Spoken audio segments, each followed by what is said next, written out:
டே 3 TNPSC TNUSRB படிக்கும் மாணவர்களுக்கு box question டெய்லியும் போட்டுக்கிட்டு இருக்கோம். இன்றைக்கி வந்து டே 3. உங்களுக்கு தெரியுமா, வெளிநாடு வாழ் இந்தியர் தினம், பிரவாசி பாரதிய தினம் இந்திய அரசின் வெளியுறவுத்துறை அம்சகத்தால் 2 ஆண்டுகளுக்கு ஒரு முறை கொண்டாடப்படுகிறது. இந்த தினம் இந்தியாவின் வளர்ச்சிக்காக வெளிநாட்டில் வசிக்கும் இந்தியர்களின் பங்களிப்பினை பெறும் வகையில் கொண்டாடப்படுகிறது. இது மகாத்மா காந்தி தென்னாப்பிரிக்காவிலிருந்து இந்தியாவிற்கு வருகை புரிந்த தினமான ஜனவரி 9 நாள் கொண்டாடப்படுகிறது. இது ரொம்ப ஒரு முக்கியமான ஒரு கொஸ்டின்.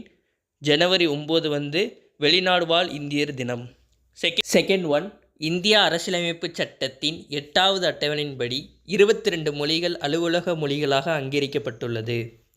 முதலாவதாக 2004ஆம் ஆண்டு இந்திய அரசால் முதல் செம்மொழியாக தமிழ் மொழி அறிவிக்கப்பட்டுள்ளது. தற்போது 11 மொழிகள் உள்ளன. ஆனால் இந்த பாக்ஸ் கொஸ்டினில் வந்து 6 மட்டும்தான் சொல்லியிருப்பாங்க. 2024 5 ஆட் பண்ணியிருப்பாங்க. 2005ஆம் ஆண்டு சமஸ்கிருதம் கொண்டு வரப்பட்டது. 2008ஆம் ஆண்டு தெலுங்கு மற்றும் கன்னடம் கொண்டு வரப்பட்டது. 2013ஆம் ஆண்டு மலையாளம் கொண்டு வரப்பட்டது. 2016 ஒரியா மொழி கொண்டு வரப்பட்டுள்ளது. தற்போது 11 செம்மொழிகள் உள்ளன. 2024 வந்து 5 மொழி வந்து ஆட் பண்ணியிருப்பாங்க. அந்த 5 மொழியும் உங்களுக்கு தெரிஞ்சால் கமெண்ட் பண்ணிடுங்க மறக்காமல்.